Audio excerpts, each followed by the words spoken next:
And we're gonna just hope for the best at this point. Okay. Where's my phone? I even lost my phone in the process. No, yeah, I held the phone up and I'm like, hey, phone. Oh, it's because my phone fell. All right, cool. Let me refill my water bottle up, take a quick leak, and then we'll be ready to go. Deal? All right. How do I sound now? Terrible. Thank you. All right. How do I sound now? Terrible. Thank you. So if this echoes, I do apologize. I just want to make that clear that I do apologize.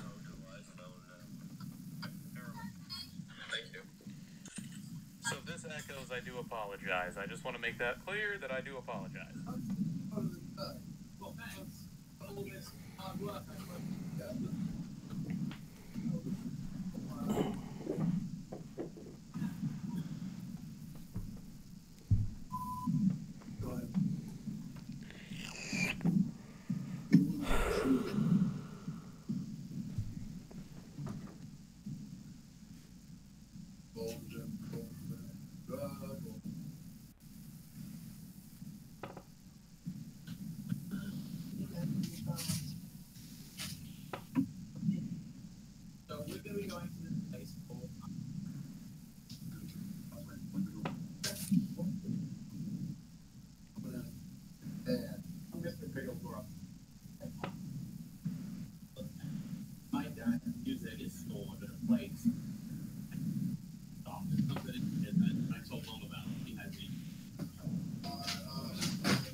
The hell show is this? Alrighty then.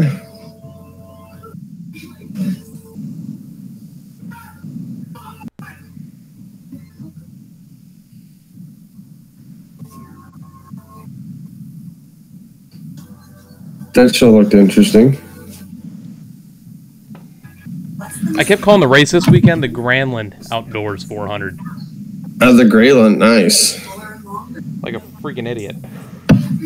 Yeah. So we get the stream going? Stream is live.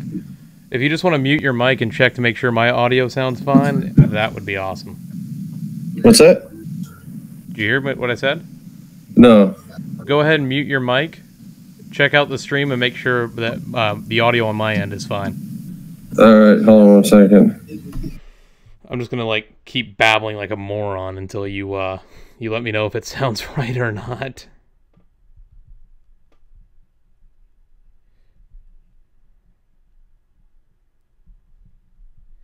Some action this weekend from the Tricky Triangle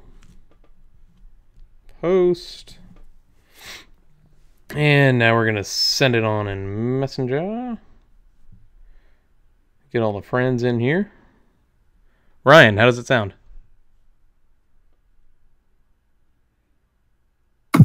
You sound fine on my end. Perfect. Ryan, how does it sound?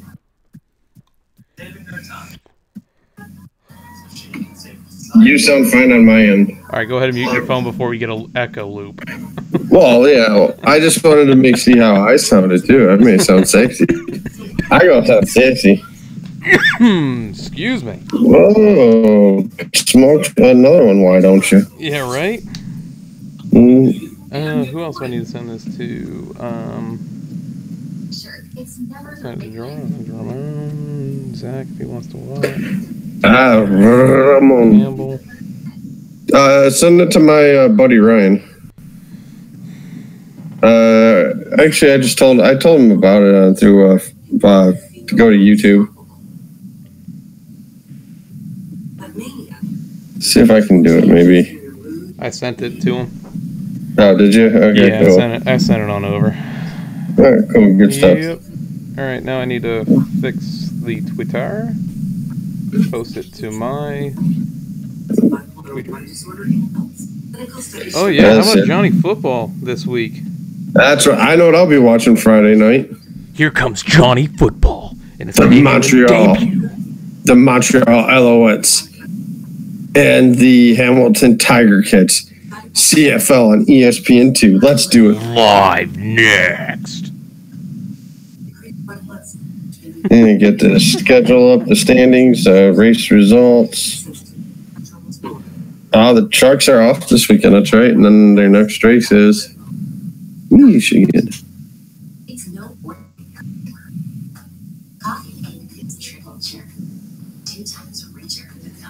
So Polish goes, what about turn 5 or 6 or 7? That's this weekend. Did he do that in the group chat? No, he just did that personally to me. Oh, no, personally? Yeah. Hershey, Pennsylvania. Nice. What was it? Gander Outdoors. Yeah, it was Gander. Gander Mountain. I know, I keep screwing it up. Just think the song. Gander Mountain. I don't even know that song. I'm too young for that. Oh, that's right, you probably are. Yeah, I'm a little... Gander Outdoors. Would you like me to pronounce it for you, AJ? Yeah, you can just go ahead and say it when I say. All right, be like, hey, Brian, go ahead. All right, Gander Outdoors for 100. Yeah.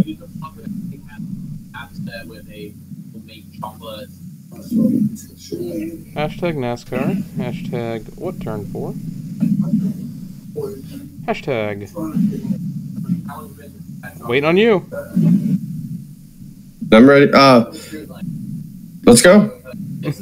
No. For the Gander Outdoors. Oh, yeah. Do something like that. And I'll be like, Gander Mountain 400. All right, we're almost ready. I'm ready. Pop-up chat here in a second. I said holla.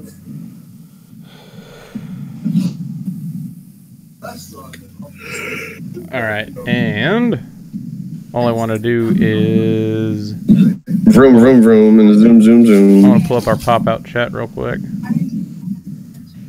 So this way I can chat with everybody while we do this. I'm going to type in a hello without messing up my mic, hopefully. Hello. Check this real quick. Since we got 2 minutes left till we go live. Live if you're yourself.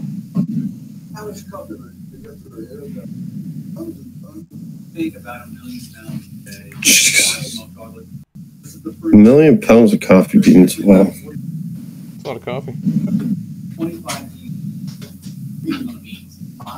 Tis a bunch of coffee. You still got me? Yeah, I got you. Tony, we don't need to mute our pre-show combos. That's half the fun. That means you can talk to us before we go live. Or live. Thank you, Campbell, for telling me that it is now sounding perfect. All right, you ready to start this thing up? Yes, we are. All right, let me pull. Oh, I hit the wrong thing.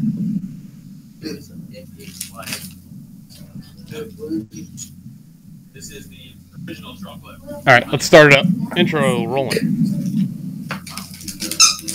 If I bleed tonight, if I am sad tonight, I don't have a job to find. And if I work tonight, if I'm so tired tonight, I'll fall asleep when I'm home. Ladies and gentlemen, welcome to episode number 36 of the Lugs podcast. I'm your host, AJ. With me, as always, is my co-host, Ryan, who, for some reason, wasn't popping up on the live stream, but there you are. You're on there now. Hey, what's happening, AJ? How was your weekend, buddy? Well, the weekend was awkward in a sense. I'm just going to preface the show by saying I missed the Xfinity and truck race. I had to go back and rewatch it. Last night and today, I watched both races. So, I was a little busy this weekend. Didn't get to see it. What about you, Ryan? Saturday, the wife and I, we went couch shopping. Left with about 10 to go in the truck race because I knew who was going to win. So we decided to take off and go couch shopping, looking for some couches.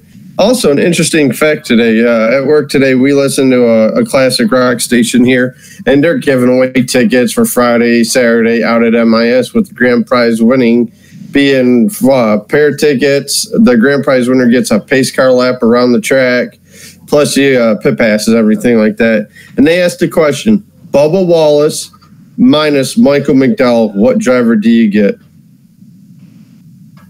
You're going to have to say that one more time. Like, I got distracted just now by the rain in the background. Oh yeah, it's getting ready to rain here too, so we definitely need the moisture here in Michigan. But Bubba Wallace minus Michael McDowell, what driver do you get? Oh well, that was Chase Elliott.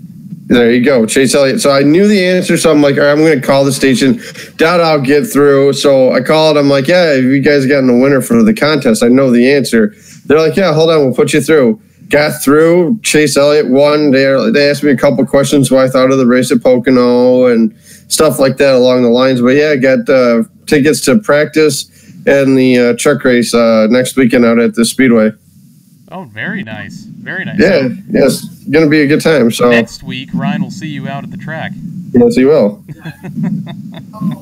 So, I just want to, today was a trade deadline. Yes. For baseball, for all of our baseball fans out there that listen to the show. Hopefully your team got whoever you wanted to get them into the playoffs. But switching to another sport, this Sunday or Monday, I don't know which day the show itself is going to be posted, but get ready for the Polar Opposites Pigskin Podcast coming to you. Buddy of mine, Tony, and myself, we are starting the football podcast up this weekend.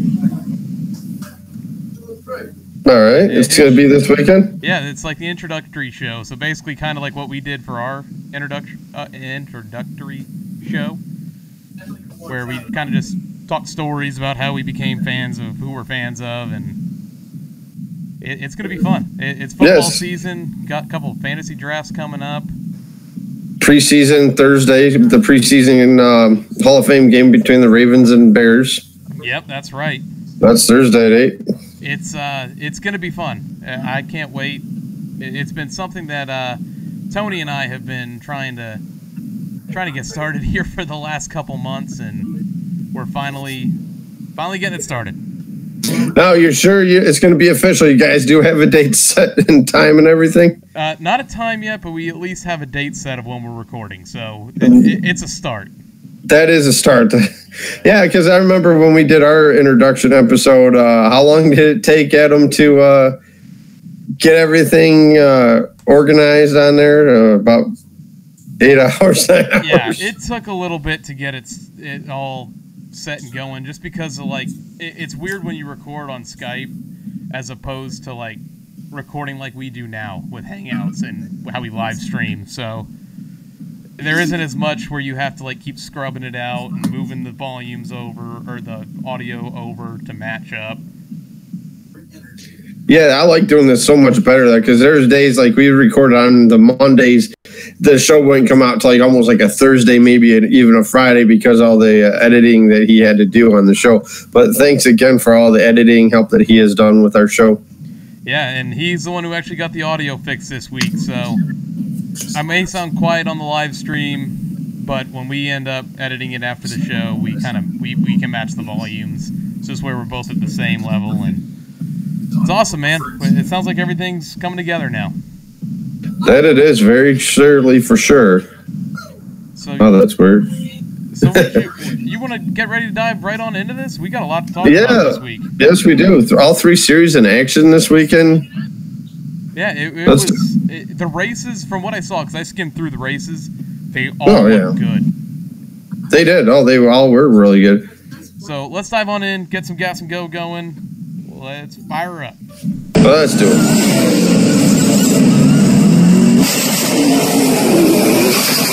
All right, so gas and go, for those that have just tuned in, I say it every week, but for those that are first-time listeners to the show, gas and go is where we recap the race weekend for all 3 series. And this week we're starting off with the Camping World Truck Series, which was in Pocono on Saturday afternoon before the Xfinity race in Iowa. And Kyle Busch wins his 192nd career NASCAR race. Ryan, he pretty much dominated that whole show. He really did. I mean, other than him dominating, I thought Eric Jones subbing for Noah Gragson did great. Started in the back, worked his way all the way up to second. Thought he had the truck to get around Kyle, but Kyle just held on to it and tied Ron Hornaday Jr. too, actually. Yeah, he did. You know, we've talked from time to time about this, Ryan, and I don't count Xfinity and truck to this record of chasing 200, and I can't. No, I don't either. Because Richard Petty did it where it was just the Cup Series. You know, there was no Xfinity Series or Truck Series then for him to race in. He did it all against the top-tier talent there was. Oh, from Yarbrough, Pearson, all of them guys. He did it then. I mean, for Kyle to go out there and, you know, tie the record in the Truck Series alone, hats off to the guy. I mean, he is one of the best. I mean, we may not like his attitude or some of the things he does or says, but hats off, one of the best. Race how you want to be raced. Oh, and AJ with the race how you want to be race line, or the boo-hoo after Chicagoland. See, I didn't mind the Chicagoland thing. I really didn't. I didn't either, but there's something I want to get off my chest early on this for the Truck Series. This was only a 60-lap event. Granted, Pocono is a bigger track, but with the stage breaks after, because it was 15-15, and then your last stage was, I do believe, a 30-lap affair. Why not do as they do in an all-star race and freeze the field, freeze the laps, and have it run 15, you know, after the green flag starts at your 15 laps. If a caution happens, then you can count the laps. This race was so short right there for them to do that, to count the caution laps in the stage lap. I think they should do something about that only in the Truck Series, because this was such a short race. But what you're saying, how the caution laps really ticked off and the race went quick, you got to think, Ryan, this race only had 2 cautions, and they were for the stage ends. Yeah, exactly. That was it. Only cautions in this race, and that totaled up 8 laps. And when you have Kyle Busch leading 43 of only 60 laps, yeah, exactly, and without a doubt double the equipment of anybody else out there, except for Eric Jones, because it's the same team. It's going to go quick. I agree with you. I don't think stage caution laps should count for anything. Yeah, especially in the Truck Series. I don't care about the Cup Series or the Xfinity race, because those races are longer than, obviously, the truck race. Correct. Real quickly, Tony in our YouTube chat said, shouldn't there be an overall record and a NASCAR record? There kind of is, in a sense, but you got to think that the Xfinity Series and the Truck Series weren't implemented until, what was it, the late 80s, early 90s? The Xfinity Series was like the late 80s. Truck Series was like the 90s, I thought. Like late 90s, I thought, if I'm not mistaken. So it's almost like when you're comparing, and some people want to make the GOAT talk happen, it's like comparing old quarterbacks to present-day quarterbacks. It was a whole different time period that it's hard to compare. But yes, there can be an overall record and a Cup Series record, but the Cup record would never be touched if that were the case. Yeah, exactly. No one will win 200 races again like Petty did. Not all in one series, though, so that's for sure. That's why I think that's why they're trying to announce this. Like, okay, he's so close from 200 wins as a whole, I do believe, is why they're trying to make this, you know, bigger than what it should be for. And Patrick also brings up a good stat for us. He'll pass Hornaday in all-time wins if he has any more if he wins. He'll pass Hornaday in all-time if he has any more truck races this year, which I don't know if he does or not. No, Pocono was the last truck race for him. Was the last one. So next year he'll probably break that record. Yeah, they did mention it during the broadcast. I think it was Mikey or Vince Walsh that said that this is his last truck race of the year, so... Yeah, and you know, I can't take it away from Kyle, and I say this almost every week, as much as I don't like the attitude that he has and all that. He's hands down, to me, best driver in the sport right now. as a driver. Team-wise, I got to go with Jimmy Johnson, Chad Canals. That is a team. Even though they're struggling this year, so. But either way, Kyle Busch, exactly. Down, best driver out there on Saturday. And you mentioned Eric Jones. He filled in for Noah Gragson, who left the track this weekend due to an illness, and he finished second. But from lap 1, it was the Kyle Busch show. Oh, of course. I don't think they mentioned the sickness that Gregson had. They may have announced it during qualifying, but I wasn't up for that. So no, I'm not sure. I tried to read it up a little bit, and I couldn't find anything on it. I mean, minus the two Cup guys being the top, was there any other surprises that you saw in this race on Saturday? I thought there were great runs from Dalton Sargent and Stuart Friesen, who finished 3rd and 4th in this race. 2 young guys fighting against 2 of the top Cup guys, and I say top Cup guys now for Eric Jones because he has himself a win this year. He does. Stuart Friesen actually won a stage along with Todd Gilliland. I know we mentioned the stage winners a little bit early, but you just did, yeah. The young talent, though, is able to compete, and I know that it was due to strategies and all that different teams are running. But still, it's in a race where Kyle Busch led 43 of 60 laps, like we said earlier. The fact that Dalton Sargent, Stuart Friesen, and Todd Gilliland can run as well as they did is great to see against. Even Grant Infinger, who finished 6th, he was up in the top 8 all day long, and minus pit strategy. He ran up there all day long. Sauter another nice run. He's winning the dirt now, so he'll be all right. I had an 8th place finish, so I mean, it was like I said. All in all, I thought the racing was good, away from the leader. But then there was a time where the leaders were right there. Jones and Kyle going right head to head as it was the final stage too. I thought, like I said, Eric had the truck to beat, but Kyle held him off. Yeah, this race, from what I saw of it, and it might have been different when you were watching it live, Ryan, it just seemed like after 10 or so laps, the cars would just get so spread out to the point there wasn't really any passing going on. No, not at all. And that's how it has been in Pocono for the while now. And that's why I think that we only saw 2 cautions in the entire race, and they were both for stage breaks. There was no incidents on track. But you know what? It was great racing. I forget who it was I thought moved Grant Infinger up the track a little bit there towards the end. Oh, Justin Haley. Yeah, so Justin Haley was who moved Grant Infinger up the track. But, I mean, besides that, you really had no racing for position going on out there. It was mainly on pit road and then on, fuel mileage stretches in the race. Mm-hmm. So yeah, I mean, go ahead. I was just going to say, we mentioned the stage winners. First stage, Todd Gilliland. Second stage, Stuart Friesen. Your race winner was Kyle Busch. Go ahead, Ryan. What were you going to say? Yeah, like the thing with Pocono, though, the track is so big, though. If you're not running for a championship, like Kyle and Eric were doing, why not come to pit road with 3 laps left? You're the leader. You can come in right before you get to the start-finish line because pit road closes as soon as the leader passes at 2 laps to go. They came in, got their tires before that final stage, and that's all they needed, maybe a splash of gas. I don't know if they pitted or not in that final stage. I thought they could make it on the fuel and tires, and that's what they did. Pit strategy. The beautiful thing about Pocono is what turn 4. I can't tell you because I listened to practice and qualifying on the NASCAR XM radio channel. Oh, channel 90. And every single time someone would talk, they'd mention that. I just thought that'd be a good side note to throw in here. They didn't mention slide jobs, did they? No slide jobs this week. All right. So your top 5: Kyle Busch, Eric Jones, Dalton Sargent, Stuart Friesen, Justin Haley. Of your notable finishers, 7th place Todd Gilliland, 10th place Joe Nemechek. Look at that. Look at an old name from the past finishing. Yeah, front row Joe even got 2 poles. Yep. And 26, a rough day for Brett Moffitt. Yes, it was. He I had a tire issue, I do believe that they said. Last car, or one of the last cars running.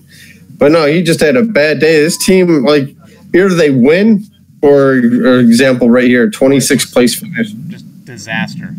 Yeah, exactly. So we'll see what happens during playoffs with him, though. I still think he's one of the guys to beat. I think he is too. I'm honestly surprised Noah Gragson doesn't have more wins than he only has 1 this year. Yeah, exactly. So your standings following Pocono: Johnny Sauter, Brett Moffitt, Noah Gregson, Justin Haley, Ben Rhodes, Grant Infinger, Stuart Friesen, and Matt Crafton. I still don't see any of that changing. That is a set lineup right there. Oh, of course it is. It's set. It's you can probably put it in stone right now. Yeah, I mean, bearing some really bad fortunes from Infinger, Friesen, and Crafton, that's going to be your playoff field. Oh yeah. The next race for the trucks, they're off next weekend, so they return in 2 weeks. This weekend, Michigan. Yes. August 11th, 1:00 p.m. Eastern on FS1. Always a good time to see the truckers out at MIS. They put on a really good show out there too. And you'll be out there to see them. Yes, I will.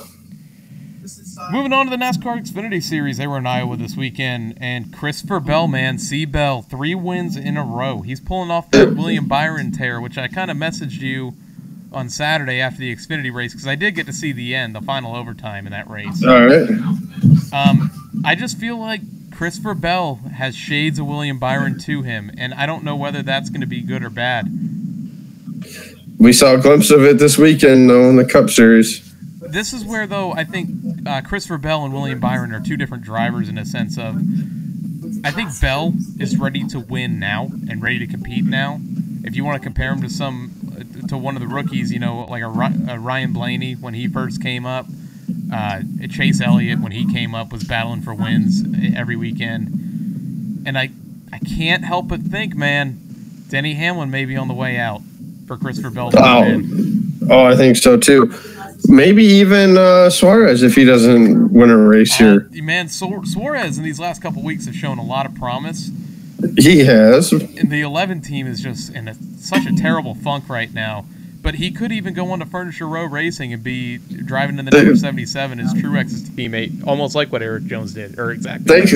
They still have the car. I do believe they still have the ownership of the car still. They still have the number. The only thing I think they're missing now is a little sponsorships. You get a young kid. Yeah. You get a young kid, Christopher Bell, there. I'm sure you'll get a sponsor. Yeah, I mean, Christopher Bell this year has just been on a tear, an absolute tear, a complete ass-kicking of the field, it seems. And what sucks about it is a strong start to the year for Tyler Reddick. And these last, 5-6 weeks have just been disastrous. I mean, he's grenaded himself. He might be on the Titanic, man. I don't know, man. He just can't get anything going. What happened there? I don't know. And, by the way, this race right here, the Xfinity race Saturday, is the reason why the Cup Series needs to go to Iowa. This was a fantastic race. You had battles all over the track. Granted, 3 wide at a short track. It's still iffy in my books. But you can run the top lane, the bottom lane, even the middle, and it was produced some great racing. And Brendan Gaughan was awesome as the mobile pit reporter. I thought he did a fantastic job. I don't know if you caught any of his commentary. I didn't. I literally just skimmed through green flag laps. Oh, did you? You know, speaking of which, I don't want to take away from this, so I just want to really quickly add to the Christopher Bell, the year he's had. To me, he's the odds-on championship favorite at this point. That's who, if the playoffs were to start today, who I'd pick to win it all. But you're mentioning I said how I skipped through some of the Xfinity race, and that last restart. Mm-hmm. Why did it? I felt like it took so long to clean that track. It did. It really did.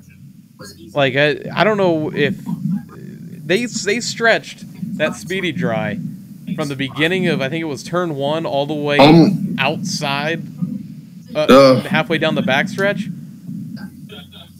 Yeah, I couldn't believe that. I think they said on the broadcast it was almost an 18-minute delay. I couldn't believe it. I mean, yeah, naturally they had to red flag it, which is actually how I caught the end of the race. Uh-huh. But when I'm sitting there going, when are they going to fire these things back up? Can't they get that straightened out? Who was it that was in that wreck? I totally forgot right now. It's like a blank spot in my head right now. I can't remember exactly who it was. I mean, I'm sure I can pull this little sheet up and it'll tell me the yellow flags, which the last one that made the red flag was the number 2 and the number 26. Oh, that's right. So Yeah, Matt Tift. Yep. Matt Tift, and the 26 was Max Tullman. Yeah, Collision. the Tolman car, the hood was all smashed in on top of the car, and there's some fluid leaking out there. So Yeah, I just thought it took a really extra long time to clean it, and I understand. It's the last 3 laps. You wanna make it the absolute best it could be. put the show on for the fans. Ooh, excuse Correct. me. Correct. Oh, sorry about that. Put the show on. Yeah, give the people what they paid money for. They don't want to see you going in turn 1 and all that speedy drive fly up into the air like a dust cloud. Which we almost saw Sunday, but sticking with Saturday, Colt Custer, man, had a solid car. Till the end where he hit the wall too, and he dropped back, finished 9th though, but still brushed the wall.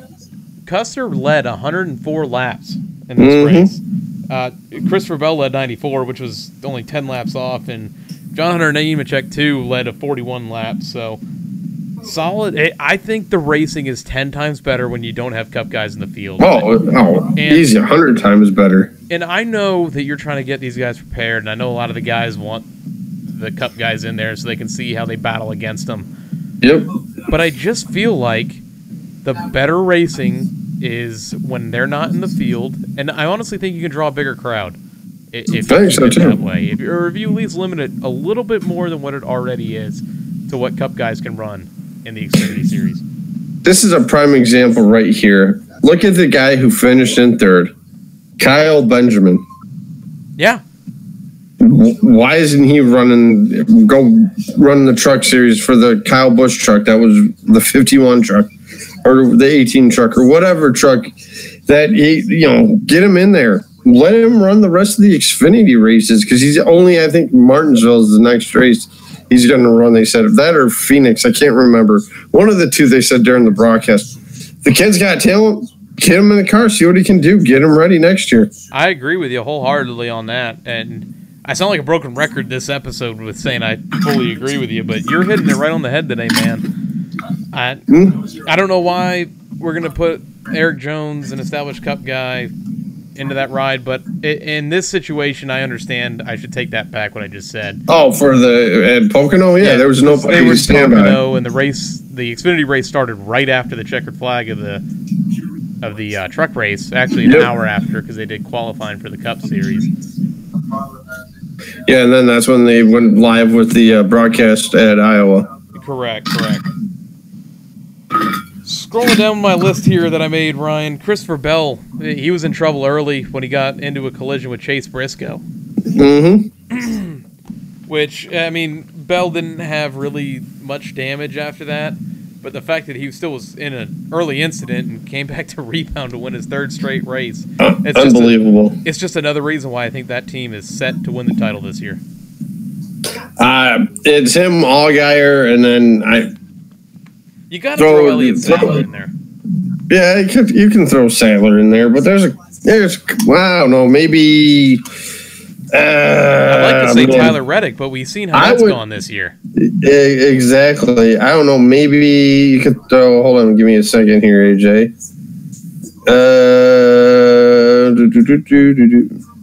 Maybe a Custer in there as your 4 guys right there. Custer I don't know how he doesn't have a win yet. I don't either. He's been so close so many times this year and just can't pull it off in the end. Yep. Go ahead. Go with the stage winner. Your stage winners: first stage, Colt Custer; second stage, Christopher Bell; and your 3rd final stage race winner, Christopher Bell. What were you going to say, Ryan? I do have a question for you. Obviously, you've seen the final restart where Allgaier got a great restart. The restart prior to the TIF track, 4 wide outside made it the pass happen, but then you get that final restart and Bell puts the bumper to Justin Allgaier. AJ, clean or foul? It's a short track, man. You're going for the win. It's clean. Yeah, I'm so upset that there was a caution before that caused the red flag, just because the 3 wide battle that there was with 2 to go on the backstretch going into turn 3. That was set to be such an epic finish. It was still a really good finish, but can you imagine, they probably would have battled for at least 2 wide up until the stripe, but if they ended up 3 wide at the stripe on the final lap... Oh, it'd been incredible. It would have been the race we talked about on the weekend. Oh, of course, easy. There was a couple battles, too, where you had the front 4 cars, 1 through 4, all in the picture together, and they took a commercial right when they were all together. And I'm like, oh, what are you doing? Wait till they, spread apart a little bit, then go to commercial, or at least do side by side, which they did do side by side. But man, the track produces racing, is what it does. And you know what? As opposed to the truck race, this one had 4 cautions that weren't due to stages instead of none. There was a lot of action this weekend. Yes, there was. Your top 5 in this one, Brian, was Christopher Bell, Justin Allgaier, Kyle Benjamin, Ross Chastain with an incredible 4th place run on Saturday afternoon. It was. Hunter Nemechek rounding out the top 5, and Ross Chastain was ecstatic on Twitter after the race. I missed the Twitter, so... he was just really happy with how his guys performed and giving him a car to get him in the top 5, their best finish of the year. And it's one of those short budget teams that are really making a run against some of these bigger names in the Xfinity Series, and it's always awesome to see an upset. I don't care if it's baseball, college football, NASCAR, it doesn't matter. Especially with no Cup guys in there. I mean, look at that. Under-budgeted team. Went out there, showed what he could do against the big boys of the Xfinity Series, and 4th place. I love it. Start marketing some of these guys, man. Mm-hmm. Your notable finishers. Ryan, you're going to like this one. 7th place, Ryan Reed. Yeah. 10th place was Chase Briscoe, involved in that earlier incident with Christopher Bell. And 12th place, Brandon Jones. Your standings following Iowa is Christopher Bell, Justin Allgaier, Tyler Reddick, Elliott Sadler, Cole Custer, Daniel Hemrick, Brandon Jones, Ryan Truex, Matt Tifft, Austin Cindric, Ryan Reed, and Ross Chastain round that out. And with that performance that Chastain put in this weekend, that could be another playoff field already set before we even get to the playoffs. Las Vegas, exactly. Right? Isn't that when they start theirs, Las Vegas? No, I think they started the week after. I think they're for some reason I think it's the week after. Gotcha. Your next race, Watkins Glen, Saturday at 3:00 p.m. Eastern on NBC. Listen to that, NBC. Wow, no kidding, NBC. Names are made here on NBC this weekend. Yeah. Moving on, This is the problem. This is the problem I'm having right now. The playoff races, most of them, I've gone through the schedule already. Most of them are on NBCSN. Why? They're just trying to get the money. Oh, the worst part, Ryan, is TV ratings this weekend were down again from last year. Oh, yeah. Now, what I don't get, though, is it's still the most watched live sporting event every weekend. Yeah, Major League Baseball. They're we were just talking about the trade deadline. The attendances are down in MLB. On TV, watching them on TV, the ratings are down. Man, I don't get it. Yeah, and it's like I said, still the most watched live sporting event every weekend. Except for when golf, for some reason, Tiger Woods is in the running. You'll never beat golf on a Sunday. In a couple weeks, the ratings will go down on September 9th. The ratings will definitely be going. First week of football. Yep, 7 hours commercial-free football. Moving on to the Monster Energy NASCAR Cup Series. Kyle Busch sweeps Pocono. Gander Mountain. So, little backstory before Gander we dive Outdoors. on into it. All weekend I've been calling it the Grandland Outdoors 400. Every single time I'd see the race name, I kept seeing Grandland for some reason. So the Gander Outdoors 400 was won by Kyle Busch, who sweeps the Pocono weekend, and it's his 193rd. Question for you. Okay, I have an answer. Does Kyle Busch get 200 wins this year? 200 wins this year? No, I don't think so. I think he gets it next year. Mind you, he has 6 wins on the year now. And, you know, we got a couple weeks left before even the chase starts, and we're at a situation where every other week it's Kyle Busch, Kevin Harvick, or Martin Truex Jr. winning. He very well could hit it. Hey, exactly. Well, wait. It's gonna come down to like they're saying the big 3, and who's gonna be the 4th guy. So it's just gonna be a wild card, I think. But I've already made that assumption, though. It's like 1 week Kyle Busch will win, Truex wins at Harvick wins at New Hampshire, Kyle comes back, wins at Pocono. What is Truex gonna win at Watkins Glen on Sunday? I don't think so. I'll say I have my picks now, so I might pick that when we get to the white flag segment of the show. But before this race even started, Ryan, the weekend really started on Saturday after qualifying when Kevin Harvick and Kyle Busch were among 11 cars to fail post-qualifying inspection. This moved Kevin Harvick out of the pole position, and Kyle Busch actually qualified second initially. Drops them all the way to the back, and Kyle comes back from the back to the front to win. I thought Harvick really had a shot there at the end, too. It just came down to, pit road gambles and just didn't pay off for him. Contact with Eric Almirola, too, on pit road cost Kevin Harvick, too. That's what I was getting at, the problems on pit road and the gambles of it all. But, Ryan, I got a question or a bone to pick, I guess, with how this race started. So you got AJ's rant? Not really a rant.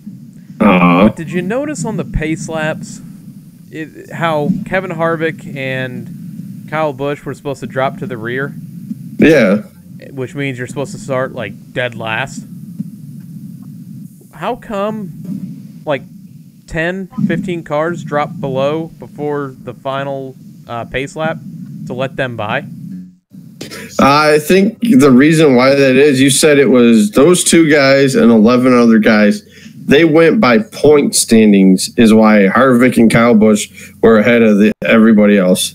That is my only assumption on why, because, Johnson, Byron, help me. I think Kyle Larson was a part of the guys that went to the back. The list was so big, it's not even funny. Oh, and I'm going to look this up right now because I'm curious on something if it'll show where they actually started. So Kyle Busch started 28th, Ryan. Yeah, and Harvick's was 27th, I thought, or something like Kevin that. Harvick started 29th. Yeah. There was a total of 40 cars in the field. And let's think of the guys who started behind him. Jimmy Johnson was 1, so there's points right there. Uh-huh. Paul Menard, that's points, 2 right there. Yeah. Larson, okay. Almirola, Logano.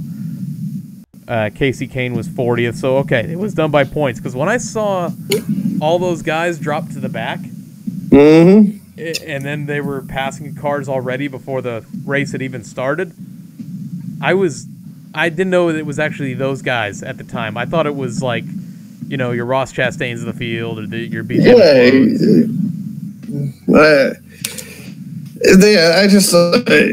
It really baffles me that you had 13 cars fail qualifying inspection or post qualifying inspection.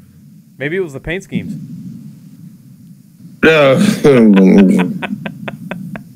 Why? Flawed system, if you think that's throwing it off, by the way. No kidding. Why in the world did those 13 cars pass tech inspection to get onto the grid in order to qualify? Is this part of the new rule they have? We're not going to penalize. We want to have everybody go out there and qualify, and then we'll test them after qualifying. If that was a rule, when did that come to play? Because they would always go through pre-qualifying inspection. That's why you had guys like Kyle Larson quite a bit. And then there's a couple other guys. I think Jimmy failed to qualify a couple times. McMurray. People along those lines have failed to qualify. You know what I don't understand, what's the deal? Ryan? If you're going to have these guys fail inspect, how do you pass pre-inspection and you fail post-inspection? It makes no sense. How do you pass one and not the other? Exactly. Who's to say that Kyle Busch's car doesn't pass inspection for after the race? Kevin Harvick's car, all these other cars that failed this post-race qualifying, who's to say they're not going to fail post-race? Ryan, you know how we need to fix this? What's that? From the minute pre-inspection happens, after that car leaves the inspection area, an official stays by that car until post-inspection is complete. They could do something like that, but it's the only way you get around it. It's the only way you can police it, other than making these guys start in the back. What are they going to call it? To keep guys honest. What are they going to call it? The NASCAR nanny system? I mean, they could. I mean, do you think of any better way that they can do this? Because if you're going to have fans that are mad, and if you're going to have teams that are mad, which my response to that is, well, don't cheat. But if you ain't cheating, you ain't trying. You know. Exactly. Hey, Junior Johnson was the master cheating. Well, I don't think he'd appreciate that too well. Well, I'm just saying he was back in the day. I'm just saying. I mean, but hey, one of the greatest still. So hey, I've got like I said though, the only way I feel like you can really police it, if you really want to crack down on this, is you keep a NASCAR official by the car at all times for pre and post inspections. Exactly. Who's to say? How do you even mess with the car? I almost said a bad word there. How do you mess with the car? I know what you almost said. After inspection is over, like in that span of you getting it out to pit road. Well, you gotta think goes back in. You gotta think too the delays they have during the where they go out and sweep the track after round one. Those guys are working on the car during that time, getting back into the car, going out there round two. I think it was only 2 rounds of qualifying at Pocono, if I'm not mistaken. Yeah, I'm not positive on that. I only listened to it on the radio, so yeah. And I missed the last part of it. Yeah, I looked at Facebook and they said, Harvick's on the pole. Okay, he had a fast car during practice. Not surprised there. So it just baffles me that many cars failed post qualifying. So, just getting past the qualifying, Ryan, this was one of the best Pocono weekends we've had in a while. It was a very entertaining race. Stages 1 and 2 were pretty tame for the most part, but the third stage, that was fun as hell to watch. That was a lot of fun to watch, and I sent you a message, and I'm like, hey, the stands look pretty full. I don't know if it's because of how they have that camera looking straight down from turn 1 all the way to turn 3, but the stands look packed. Then they did an overhead head view. I mean, there were some empty seats, yes, but that's like that at every track nowadays. But I just enjoyed it. I mean, I thought it was a great Pocono race, great race for sure. And then the final stage, from anything from the Bubba wreck to the final restarts, the overtime, I thought it was great racing. Yeah, and if I had to give this race a grade, it'd be a B+, because this race was very entertaining from start to finish. And, well, I mean, Chase winning stage 1 kind of helped for that on my part of it. Hey, speaking of which, how about that? Back-to-back weeks, the Hendrick Brigade starting to show a little fight, little muscle. They showed they ain't dead yet, I guess. Exactly. I mean, you got Chase Elliott 2 weeks in a row now win a stage. It seems like they finally got things clicking because they ran to the top 2, stage 1, stage 2, the entire time. And even in the final segment of the race, if it weren't for a late restart where the inside line just didn't move, I think Chase would have came away with a 3rd or 4th place finish. So that 7th place finish that he ended up having, it should have been a 4th place finish at the worst. And by the way, did Danica Patrick ever finish 6th in her career? We'll get to our notable finishers in a second because I have him listed there. Well, I know you do. Daniel Suarez, though. Let's talk about Daniel Suarez a little bit. He had his best race, I think, of his career. Oh, easily by far. If you had maybe one more restart, because that final restart there, he pulled up right on Kyle Busch's front quarter, going into the corner. I don't know how Kyle made the outside lane stick the way he did to get the momentum out of the first corner. because that was some awesome racing there on that final restart. I still say, I know Eric Jones is going for a win, but if he stays behind him, it's Jones and Suarez battling out for the lead. Those two, they got side by side, and then, like you said, Samoa Joe's on TV right now. Pay attention. Pay attention, Ryan. I am. Kyle Busch gets the momentum going on the outside and just says, see ya. But, I mean, with Jones and Suarez coming, it wasn't set in stone that Kyle was going to win this race because he had the best car all race long. I don't know how many laps exactly he had led in this race. Yeah. Which I have it right here actually in front of me. He led 52 laps of this 160-lap race. Mm-hmm. But there was different points in the race where it seemed like there were other cars on that track better than him. And speaking of which, that run that Harvick and him made to the front in the beginning of the race was also great to watch. Mm-hmm.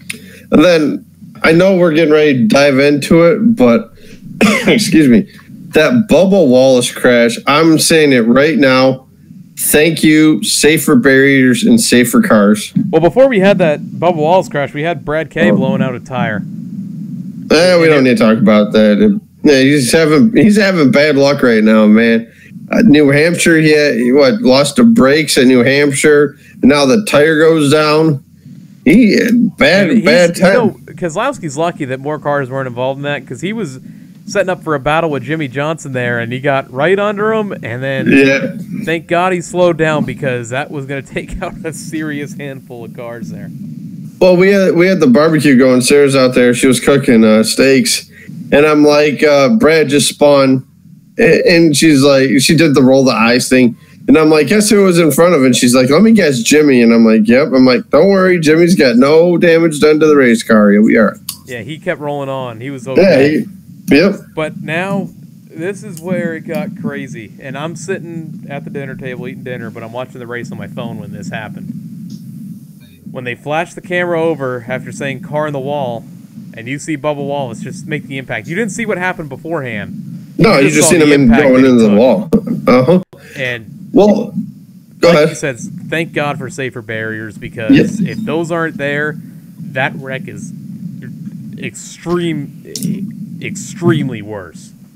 Oh, yeah. And then the thing was, too, is they were talking to Marty Snyder on pit road, and then you see him skid up into the wall, and that's when you hear Rick Allen just yelling nowhere, and the 43 hard into the wall, and I'm like, oh my, I was just like, my mouth was dropped, everything like that, and the cars are slowing down, the window net's still up, and I'm like, that's not good. I even told Sarah, I'm like, Sarah, that's not good right there. I kept saying that too. Come on, drop that window net. Drop that window net. Oh, I think everybody in the stands, I know the drivers, everybody was like, please drop the net. And they finally do. And the crowd, you hear the crowd cheer and everything like that. And I'm like, I told Sarah, I think he got the wind knocked out of him. And that's why he didn't drop the net. And I think that's what happened, though. But he got out of the car. You know, he was groggy like when Johnson hit there a couple years ago, and then same with Jeff Gordon. When they hit, those guys were both weak. It's just crazy to think because, he goes down to the grass to slow the car down as much as he can before he hits the wall. And I know it's a split-second decision, but I feel like if he rode that wall, he would have been fine. But you're not thinking about that when you lose your brakes going 150 miles an hour into a corner. Almost 190 going into that turn is what they were doing. When he hit the wall, they were saying what? He was 150 when he hit the wall? Yeah, 150 when he hit the wall. Because they were getting up to easily almost 200 miles an hour heading into that turn right there. Now, with that being said, question to ask you and the listeners. Do they pave that area out next year? It's funny you say that because that was the point I was just about to bring up. You think back to Daytona, and they took out the grass after Kyle Busch had his leg in. Yep. And that's why I was like, why did he take the grass approach? Because you speed up. If you get sideways in the grass, for some reason you speed up. Yeah, we need a scientist or somebody that's good. It all has to do with friction and the rubber and asphalt and all that, but you speed up when you hit the grass. You can't tell me that grass slowed him down much. Not at all. Because when he hit that wall and that wall moved, and you even sent me the picture of it after the wreck. Yeah, The concrete part of the wall on the other side of the safer barrier was knocked off. Like, it was broken. And that's what you've seen the NASCAR official out there looking at that part of the wall. And I think they determined that the safer barrier was, it was safe enough for the drivers to compete. And I think if it wasn't the case, they would have had a longer red flag than what they did and try to do something to patch that wall work up right there. Pocono's got some serious hellacious hits in the past, man. This just adds to it. Yes, it does. And I tell you what, I think they're going to do something about that. I suggested possibly putting another wall anywhere closer. But if they hit that wall, they're going to bounce out right into traffic, like you've seen sometimes at Watkins Glen, where they hit the wall and they bounce right out onto the track. So I think they should put some, tear the grass up, put some concrete, put some pavement there, maybe slow those cars down a little bit more. Yeah, they need to take a note out of Daytona's book there with that, because yes, I do. Since that happened, there's been far less chances of injury there at Daytona in that section in Turn 1 than there's been in the past, and it's been a great move on NASCAR's part of making these tracks safer than they already are. And that was by your seats for the. That actually was for the 500. Yeah, those were where we were sitting, but. Yep. I think with the way that they've gone with safety measures, especially recently, I think you do see that part potentially paved next year. I just don't think it was one of those wrecks where you can blame the grass on it being the problem.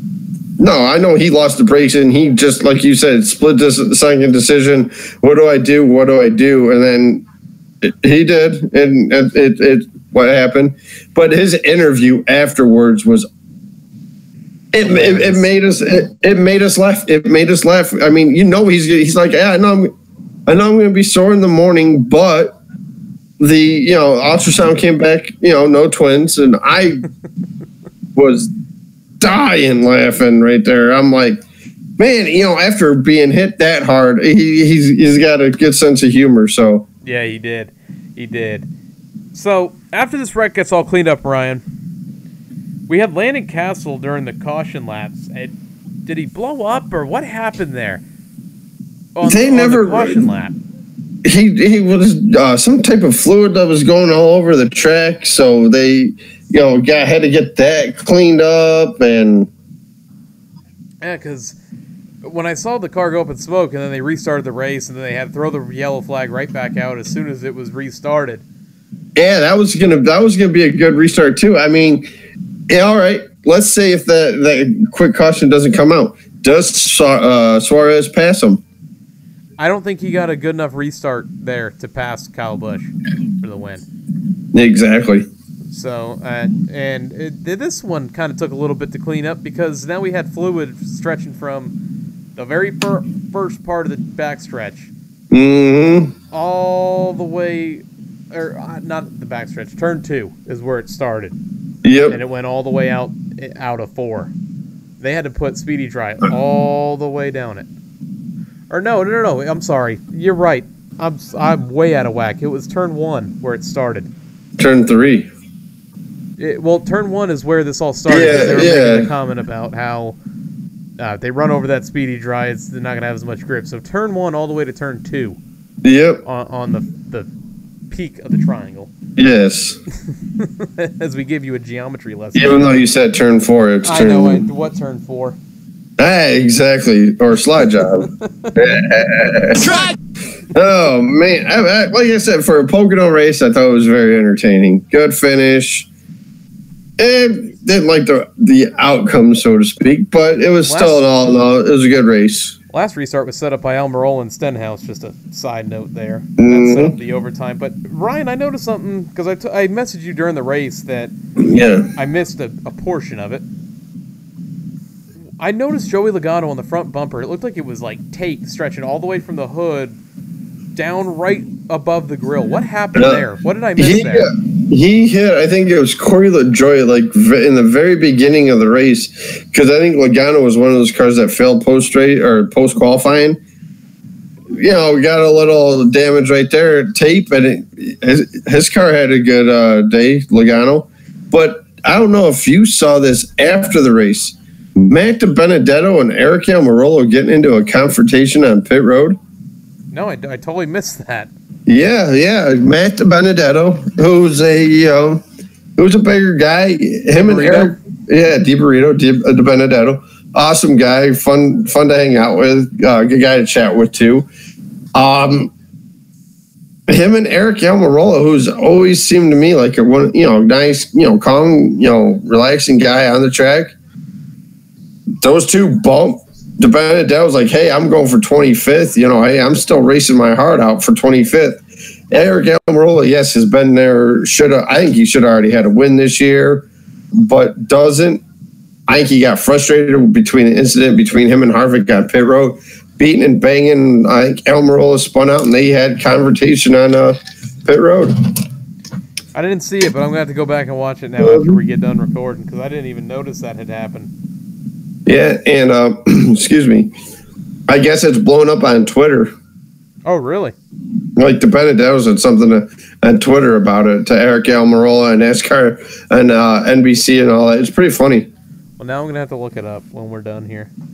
Your stage winners in this race: first stage, Chase Elliott; second stage, Kevin Harvick; and the final stage winner, Kyle Busch. Your top 5: Kyle Busch, Daniel Suarez, Alex Bowman. Great run for Hendrick all around this weekend, and especially Kevin Harvick 4th, Eric Jones 5th. Your notable finishers this week: 6th place, William Byron. Take that, Danica lovers. 13th place, Austin Dillon. In a rough and rare 15th place finish for Martin Truex Jr. It's not often you get to say that. I was just going to say that they didn't really mention him much. So during the broadcast. Yeah, I didn't ever hear him get mentioned. Really, through the field and pit stops was all I remember. Yep.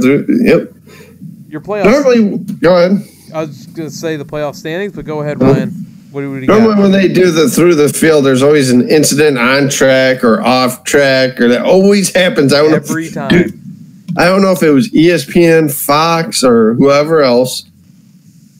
No matter when somebody's going through, we got a caution. Yeah, every time, without fail. It never fails. Your standings following Pocono: Kyle Busch, Kevin Harvick, Martin Truex Jr., Clint Boyer, Joey Logano, Eric Jones, Austin Dillon, Kurt Busch, Brad Keselowski, Kyle Larson, Denny Hamlin, Ryan Blaney, Eric Almirola, Chase Elliott, Jimmy Johnson, and Alex Bowman. Bowman gained points too this week. He's now plus 56 from the cutoff line, he did. Elliott as well gained a lot of points this weekend.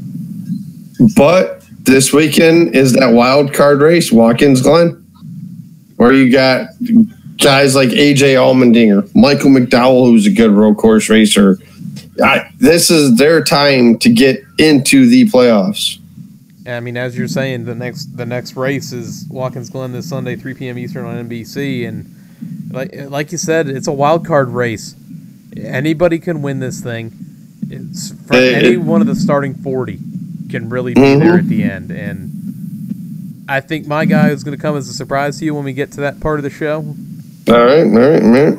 But it's who I really liked how they performed at Sonoma, and so therefore I'm going to put them as my race winner this week. How they performed at Sonoma. Moving on, we got some tire rub. We got a couple news articles we got to hit on this week, Ryan. Let's get into some tire rub. Yeah, all right. Left side. Pull this left rear fender out, left side. All right, so tire rub's where we go over the news of the week in NASCAR. The big article I wanted to touch on here, Ryan, Travis Mack named Michael Annette's crew chief for the Xfinity Series for the rest of the year. Yeah, I've seen that they fired the other crew chief, so... Travis Mack, long-time JRM guy, was with Mason Kane this season to start with LFR. Moving back home, basically. Good move, too. I mean, Annette hasn't, he showed signs, though, but just hasn't gotten the finish. It's time to make a change, see what happens. And if it weren't for sponsorship, and I might get a lot of hate for saying this, but if it weren't for sponsorship, I really don't think Annette would be in that ride. I don't think so either. NASCAR considering a rule change on the windshield wipers. It's ironic that this comes up before Watkins Glen, and the last time we had a road course, you and I were talking about this on the show. Yeah, windshield wipers on the car when it's perfect sunny afternoon. So on Sirius XM, I can't remember what show it was, they had and I forget this too, who they were talking It's to. not. I know it wasn't Steve O'Donnell. I read it too. I couldn't tell you. O'Donnell, and that's what happened. Was I read it, and they had said that next year, on top of all the rule changes they're doing, they do have a part in there determining whether or when teams can use the windshield wipers and for what races they'll be allowed to use them. I do think it gives an aerodynamic advantage. And I do too. if it's a sunny day, calling for sunny weather during race day, I think you need to not have those on the car at all. All right, here's my thing. If it's anywhere between, I'd say 40% or higher for rain and a road course, you put it on. I actually put it this way. Any chance of rain, all 37, 40 cars, 50 cars, however many cars you have out there, all of them have to have the windshield wiper on. If it's going to be a perfect sunny day, I would turn the camera to show you guys what a perfect sunny day looks like. It's currently raining here right now. But no, if it's, looks like you got a little rain there, a little moisture there too, AJ. So It might be. Yeah, a little moisture everywhere. But no, if it's going to be a nice, perfect sunny day, no windshield wiper blades on any cars. Agreed wholeheartedly. Bubba Wallace to return to the number 43 in 2019. I saw that press conference and I got a giggle because he's sitting up there with Richard Petty, and Bubba is Bubba, and said a smart comment, and Petty laughed at it, and he's like, "Oh, I thought you could have fired me after one season." Like, wholeheartedly, Bubba knew he had the contract and all that. So, but Bubba, you can tell he's got a sense of humor. I think Petty loves it, so. Yeah, it's good to see Bubba keeping his ride because he's really been a great person, and not so much ambassador, I guess you can't really say. He's just been what's the way to... I'm trying to think of the way to put it. Asset? Not a great asset, but he's just a great figure to have in the sport. A great model figure. You know? Role model. And he has fun with it. You're thinking... It's not often you get to see that anymore. Yeah, I think you're thinking of role model there, AJ. Because he really is a role model. Look at all the kids looking up to him now. I seen a lot of 43 stuff in the grandstands at Michigan. So. Yeah, he has been a great role model, and I still don't think it's the right word. I don't feel like that's the right word. That doesn't roll off the tongue right. Yeah, not for me at least. Like a Randy Moss. Like how that rolls off the tongue. Did you see the new Talladega infield project that they're doing? I did see that. That is impressive. I like the governor's on board with it. So, for those that haven't seen it and listening in, Talladega is doing a big renovation of their infield where they're pretty much going to have like a pavilion in the middle of the infield where the garage area is and all that. They're going to have concession stands there, lounges, and it's all indoor. And you could actually walk outside into the garage from the pavilion and see the guys working on the cars and all that. Or if you want to stay inside, they've got windows there where you can see right through. Probably made a lot of the drivers that way too.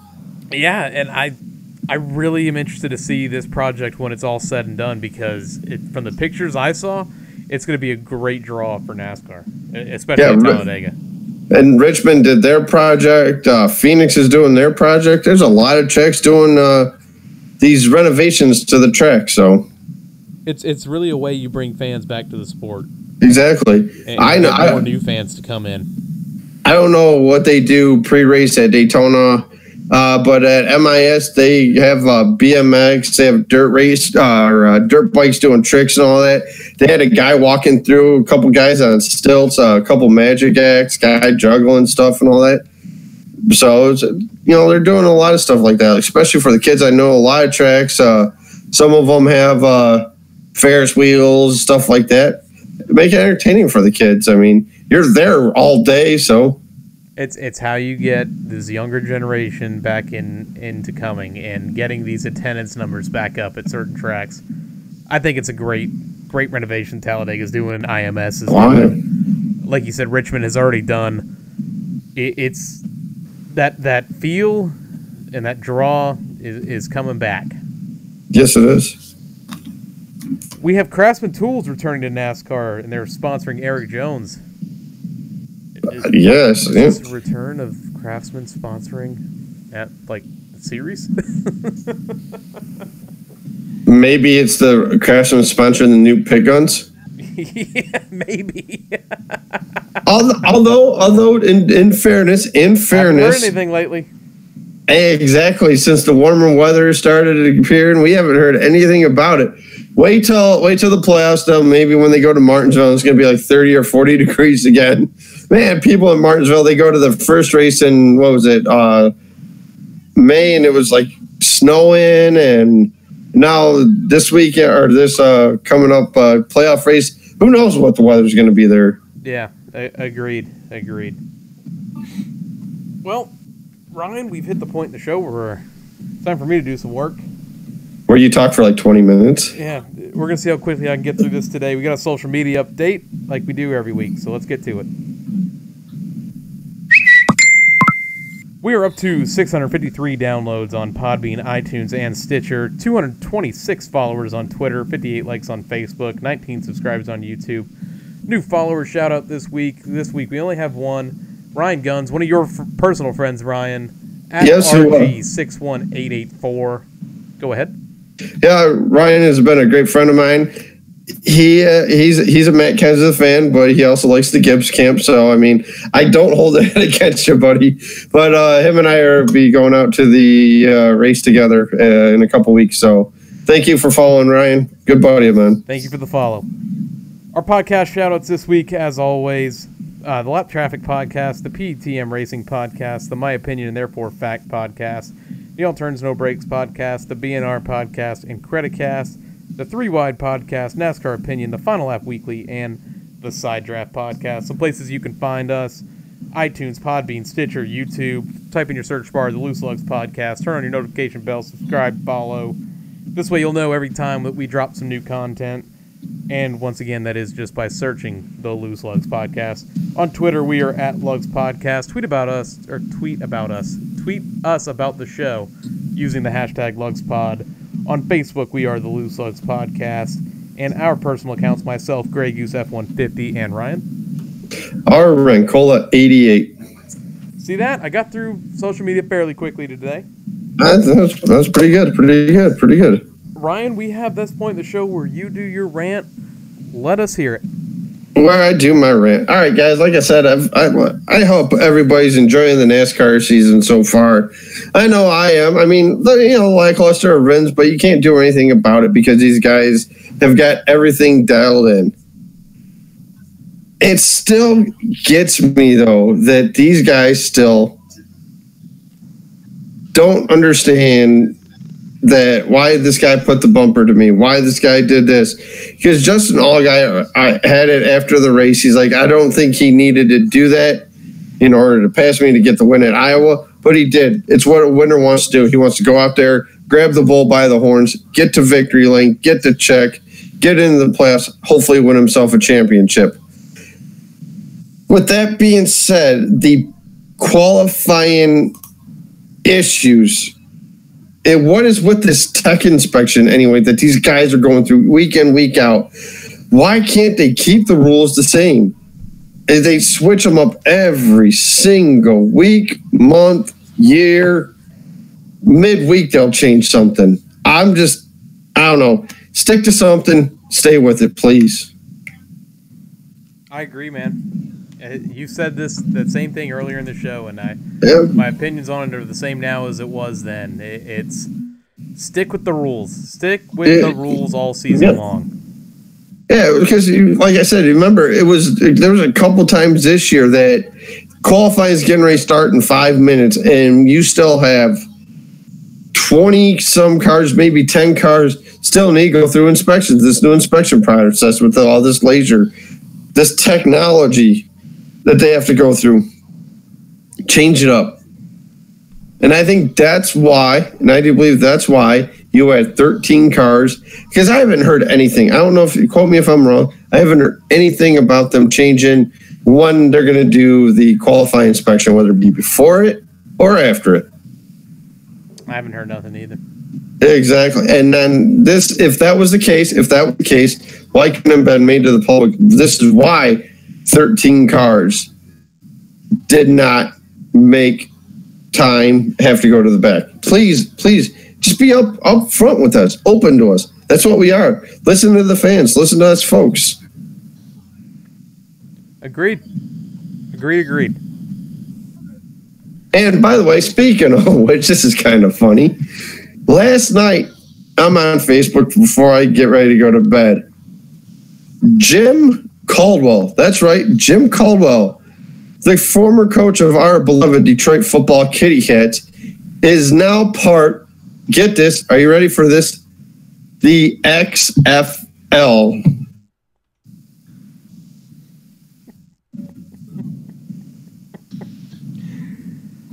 Oh, boy. I am serious. Part of the XFL. Once I find it, AJ, I'll forward it to you. I think Tony commented on it, maybe a couple others. But no, he is part of the XFL. Wow. Yep, you heard it here first. I got a little something to say before we get into the white flag. Here we go. So while you were doing your rant, I was looking through the entry list a little bit. Okay. And I noticed a first-timer on the list and a familiar car number for a familiar team that we may have talked about last week. Okay. Spencer Gallagher is debuting this weekend in the number 23 car for BK Racing. In the Cup Series? In the Cup Series. At Watkins Glen, too, no less. Wow. Think about that. The 23 is typically a GMS car number. It's a GMS driver. Yep.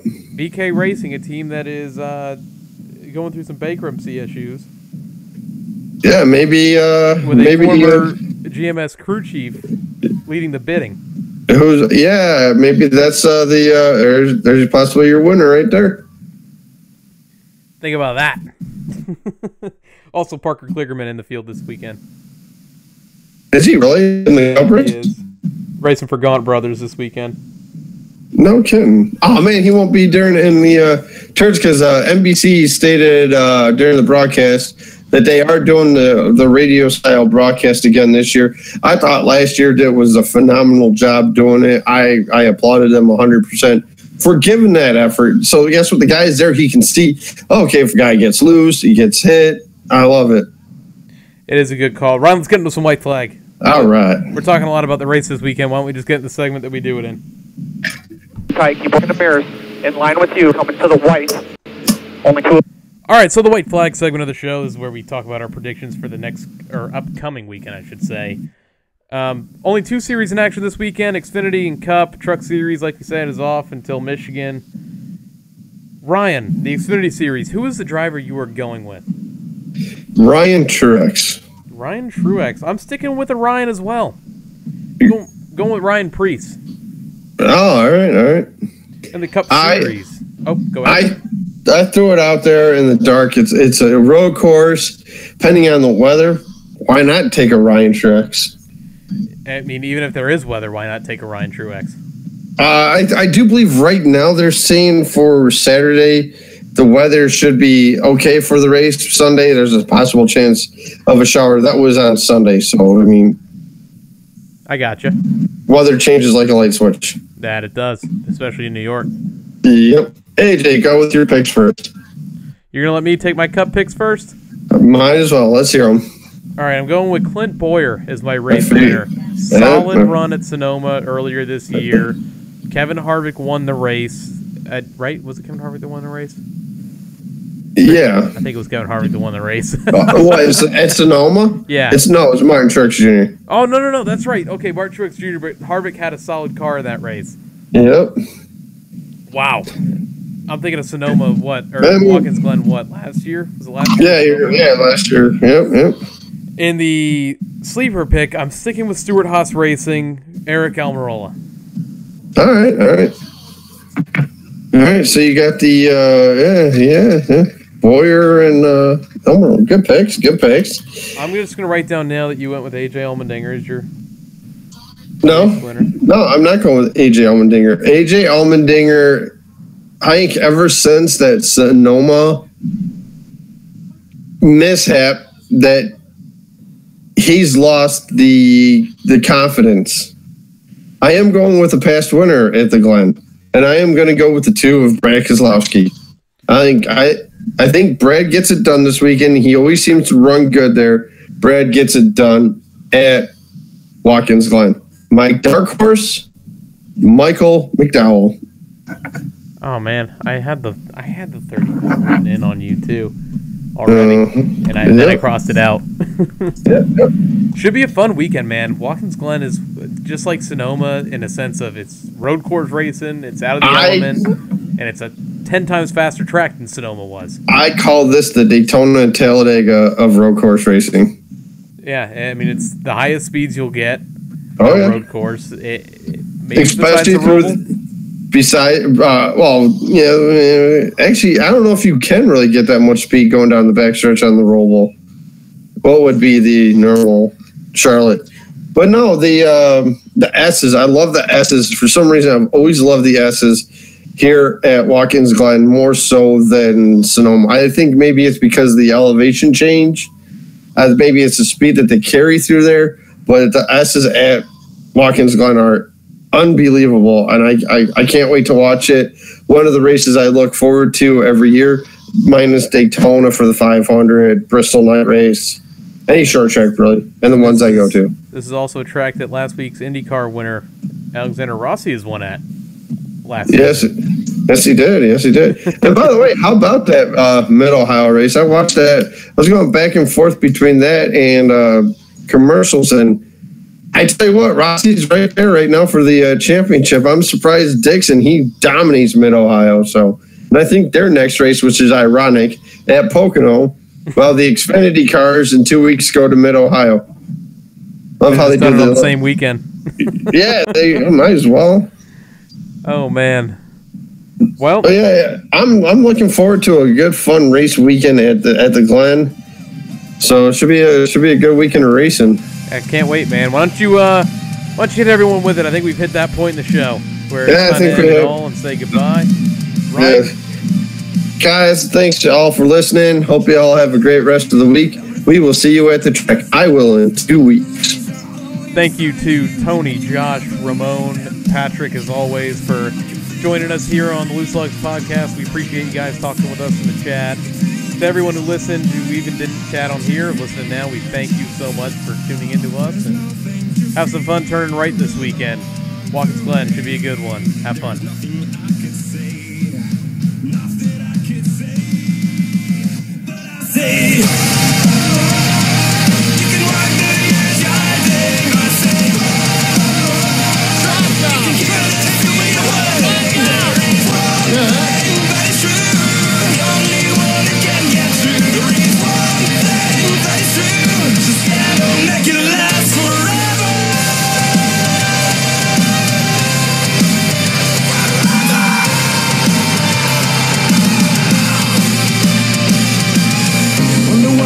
Can't feel